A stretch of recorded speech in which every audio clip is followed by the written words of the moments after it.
핏빛으로 물든 그날 밤의 기억이 황기찬의 서재, 가장 깊숙한 금고 안에서 서늘한 사진으로 되살아났습니다. 발신이 넘는 갈색 봉투, 그 안에는 자신과 황기찬이 쓰러진 김도희를 내려다보는 지옥의 순간을 담은 사진 몇 장이 들어있었습니다. 강세리의 호흡이 가빠졌습니다. 이 금고는 황기찬 자신과 자신 외에는 그 누구도 열 수 없었습니다. 누군가 자신의 가장 은밀하고 안전한 공간을 비웃듯 침범했다는 사실이 사진 속 끔찍한 진실보다 더 날카로운 공포로 다가왔습니다. 강세리는 떨리는 손으로 황기찬에게 전화를 걸었습니다. 목소리가 제대로 나오지 않았습니다. 당장 당신 집으로 와요. 무슨 일이냐는 황기찬의 물음에 그녀는 대답할 수 없었습니다. 전화기 너머의 세상 모든 것이 자신을 엿듣고 있는 것만 같은 편집증적인 공포가 그녀의 혀를 마비시켰습니다. 황기찬의 별장에 도착한 강세리는 문이 열리자마자 그를 밀치고 들어가 거실 테이블 위에 사진들을 흩뿌렸습니다. 이걸 설명해봐요. 누군가 우리를 알고 있어요. 우리 둘만 아는 이 장소에, 이 금고 안에 이걸 넣어놨다고요. 황기찬의 얼굴 역시 핏기가 사라졌습니다.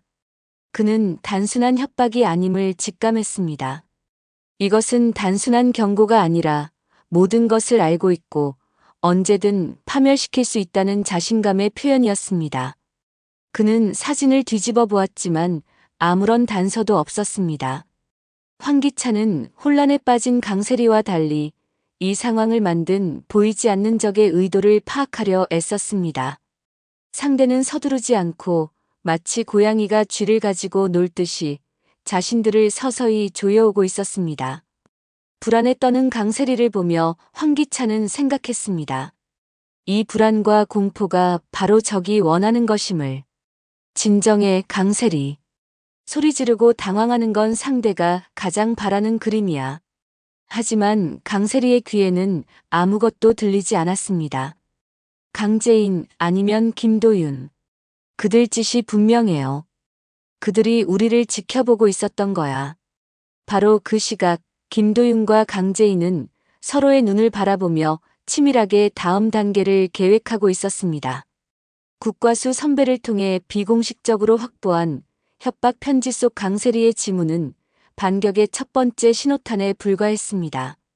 김도윤은 이제 단순한 복수를 넘어 황기찬과 강세리가 스스로 무너지게 만들 정교한 덫을 설계해야 한다고 생각했습니다. 재인 씨, 단순한 폭로는 그들에게 반격의 빌미만 줄 뿐입니다. 그들의 제국을 안에서부터 무너뜨려야 합니다. 강재인은 김도윤의 눈빛에서 이전에는 볼 수 없었던 냉철한 결의를 보았습니다.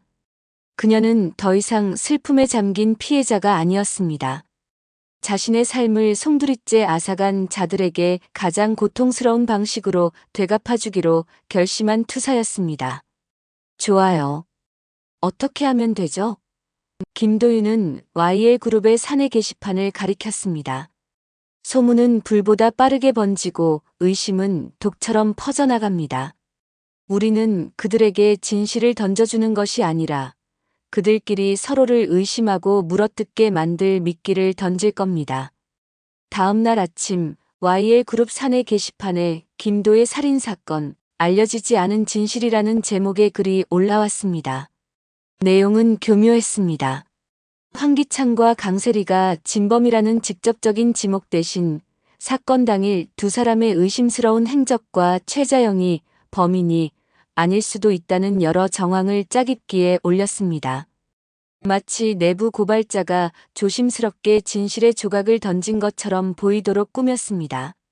글은 순식간에 폭발적인 반응을 얻었고 회사는 벌집을 쑤신 듯 시끄러워졌습니다. 강미라는 비서의 보고를 받자마자 황기찬과 강세리를 호출했습니다. 그녀의 얼굴은 얼음장처럼 차가웠습니다. 게시판 봤겠지. 이게 어떻게 된 일인지 설명해봐. 황기찬은 예상했다는 듯 침착하게 대답했습니다. 상무님, 이것은 명백히 저희를 음해하려는 세력의 소행입니다. 아마도 강재인 측 사람이겠죠. 강세리 역시 억울하다는 듯 목소리를 높였습니다. 저희가 얼마나 억울한지 아시지 않습니까? 저희는 그날 밤 투자 유치건으로 함께 있었습니다. 강미라는 두 사람의 변명을 들으며 날카로운 눈으로 그들의 표정 변화 하나하나를 꿰뚫어 보고 있었습니다. 그녀는 이 글이 단순한 음해가 아니라고 직감했습니다. 글의 내용이 너무나도 구체적이었고 마치 사건의 내부자가 아니면 알 수 없는 미묘한 디테일이 살아있었기 때문입니다. 좋아. 그럼 일주일 주지. 이 글을 올린 사람을 찾아내고 이 소문을 완벽하게 잠재워. 만약 이 글에 단 하나의 사실이라도 섞여 있다면 그때는 내가 직접 너희를 심판할 거야. 강미란의 서늘한 경고에 황기찬과 강세리는 등줄기에 식은땀이 흐르는 것을 느꼈습니다. 상무실을 나온 두 사람은 서로를 향한 불신의 눈빛을 감추지 못했습니다. 황기찬은 강세리의 경솔함이 이를 그르칠까 불안했고 강세리는 황기찬이 자신을 버리고 혼자 살아남으려 할지도 모른다는 의심에 사로잡혔습니다. 그들이 심어놓은 의심의 씨앗이 그들 사이에서 싹을 틔우기 시작한 것입니다. 한편 최자영은 아들 강승우와 어색하지만 따뜻한 식사 자리를 가졌습니다. 오랜 세월 아들을 외면했던 죄책감과 미안함에 그녀는 몇 번이고 사과했습니다. 엄마, 이제 그만하세요. 다 지난 일이잖아요.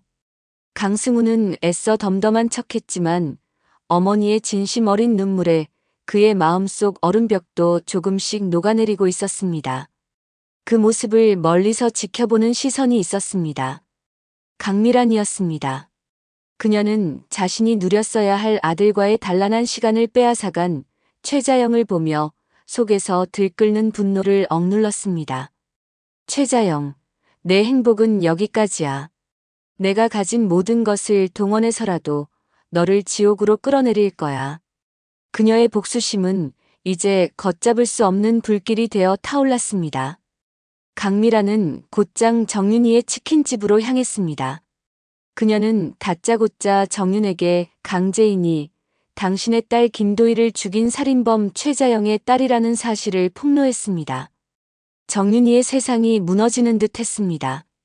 딸처럼 아꼈던 아들 김도윤이 그토록 감싸고도는 강재인이 원수의 딸이라니 믿을 수 없었습니다.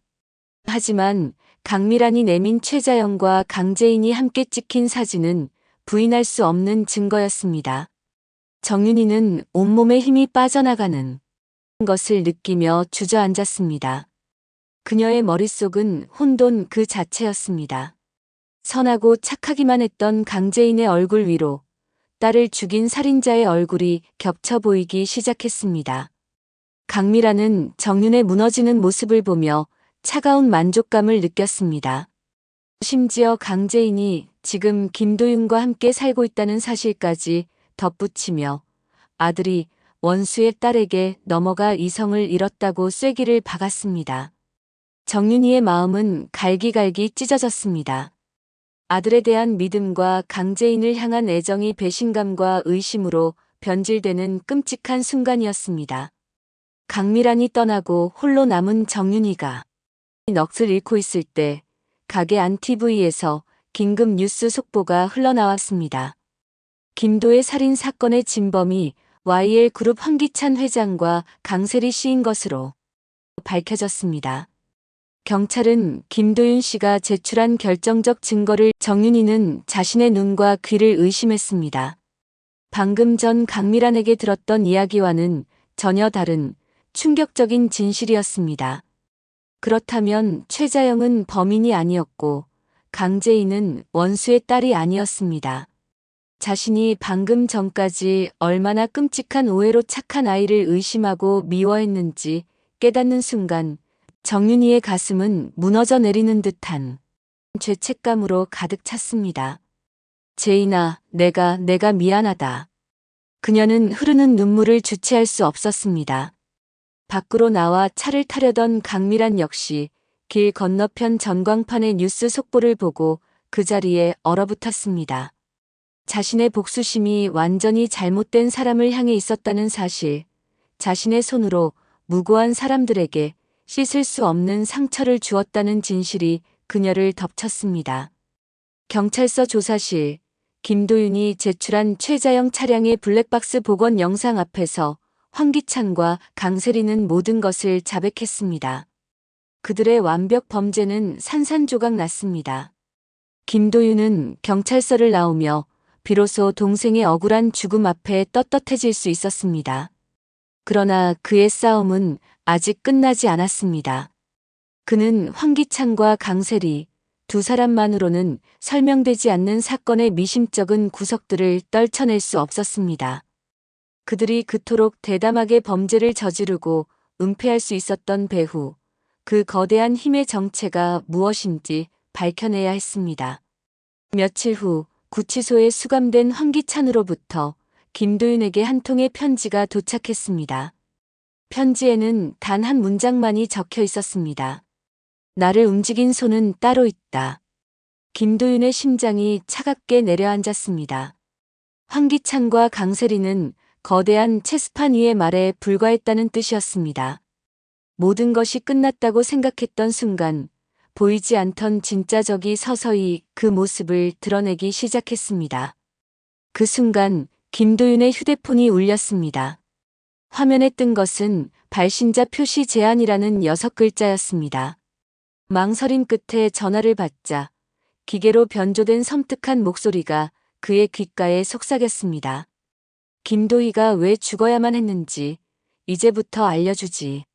다음 이야기에서는 이들이 감춰온 마음의 문을 자신의 힘으로 열고 나설 수 있을지, 그리고 진실을 알아버린 그들을 향해 또 누가 어떤 그림자를 내려놓을지, 그 물음들은 오늘 밤처럼 짙은 어둠 속에서 다음 회를 향한 기대감으로 피어오르고 있습니다.